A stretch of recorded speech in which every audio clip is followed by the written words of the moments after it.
Introducing the Breville Sous Chef, the all-in-one kitchen workhorse. The 5.5-inch super wide chute is about 3 times larger than standard food processors. The mini bowl sits inside the extra large 16-cup processing bowl. Whenever you use any of the discs, make sure the spindle is in the correct position. The adjustable slicer should always be in the storage position when not using it, and it'll conceal the blade. This is the first adjustable slicer to have the versatility of 24 thickness control settings. The 0 setting slices super fine at 0.33mm slices to a thick 8mm slice on 8. When you're slicing, check to make sure that the blade is at the 12 o'clock position, as you don't want it directly beneath the chute. The small chute is ideal for carrots or leeks when you don't need a push-up. The reversible shredding disc achieves both coarse and fine grating. For coarser shredding, to make things like coleslaw, the larger holes should be facing up. And in seconds, you'll have perfectly grated cabbage.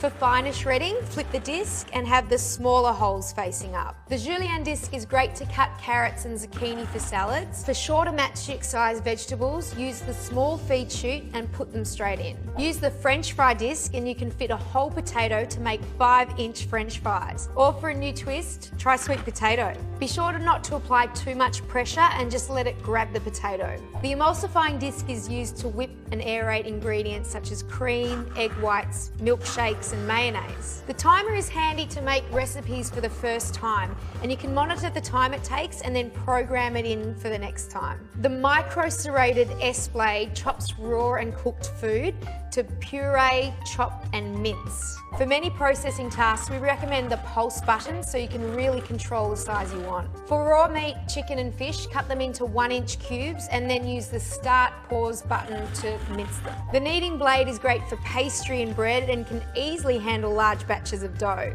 The mini bowl is ideal for time-consuming prep chores like chopping garlic. To store, there's a retractable cord that neatly sits in the heavy-duty die-cast base, and you can lock the box and store it on its side. The Sous Chef, brought to you by the food thinkers at Breville.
Assembling your KitchenAid food processor for all models that include a 2-in-1 food pusher.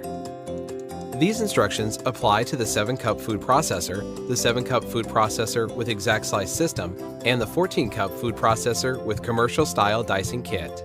Before using your food processor for the first time, wash all parts and accessories by hand or in the top rack of your dishwasher. Place the work bowl on the food processor base and align the raised locking element with the indentation on the base. Turn the work bowl counterclockwise until it locks into place. Pick the accessory you would like to use and install it using the instructions provided in the Use and Care Guide specific to your food processor model. Once your preferred accessory is secured, place the lid onto the work bowl with the 2-in-1 feed tube positioned to the left of the handle. Turn the lid to the right until it locks into place, then fit the food pusher into the feed tube. If your food processor won't start, make sure the work bowl and lid are locked into place, checking that the lid is securely locked into the work bowl and the handle. Your food processor is now ready to create all your favorite dishes. Hi, I'm Mary Rogers, and this is the Pro Custom 11 11-cup food processor. It has a nice square base on the bottom, and inside is an induction motor, which is really powerful, and it's so powerful it's able to knead really heavy doughs. It has a BPA-free work bowl, and it has a large feed tube, which is expandable, and you can also lock it when you're not using it for slicing and shredding.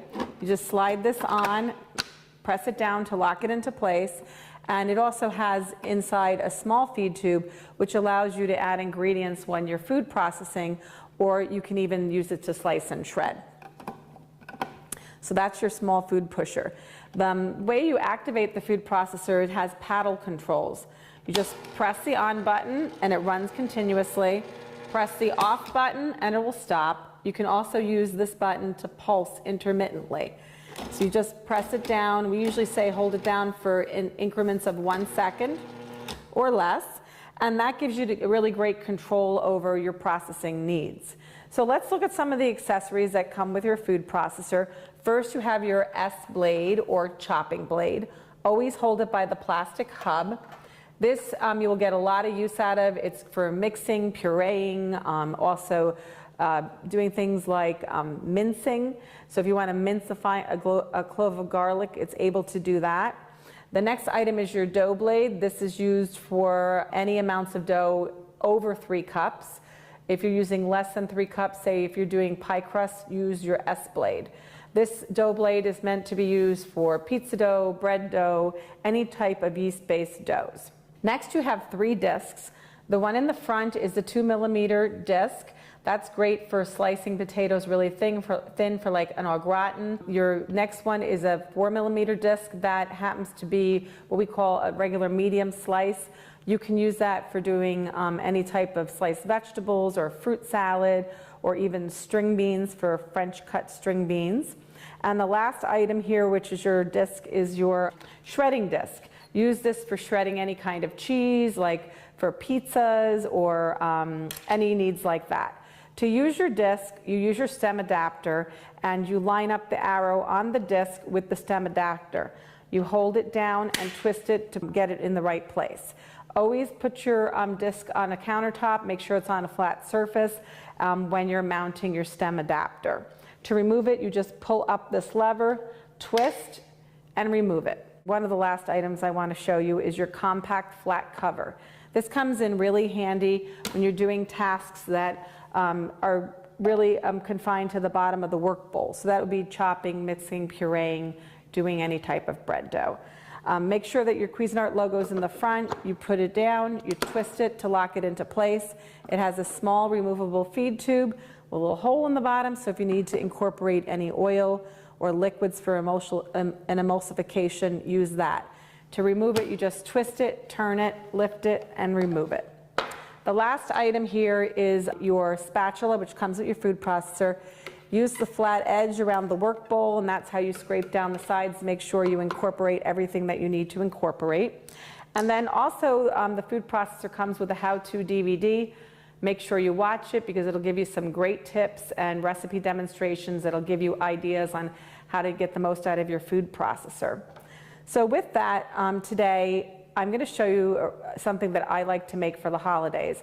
I happen to have Thanksgiving every year, so I know how much work it is to put Thanksgiving together. And this is a really quick and easy, no-cook cranberry relish.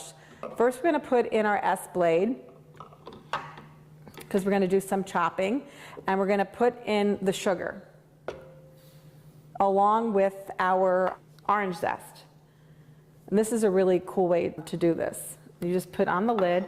I'm actually going to use the flat cover today, so you can see how that gets used. So we're just going to pulse. It says for like 45 seconds, but we're going to just, now I'm going to put it on until I see the peel being totally incorporated. And see how beautiful orange that turned? And the next thing I'm doing is I'm going to add the rest of the ingredients. I'm going to add the cranberries. Now these happen to be frozen. Just want to get those in. I'm going to put in my orange slices. The thing I like about this is that this is a dish that is so quick and easy to come together. The last item is the walnuts. I just want to mention that we toasted them to get some extra flavor out of them. We're just going to put those right in the top. Put the flat cover back on. Twist it and turn it to lock it into place. And then we're just going to pulse.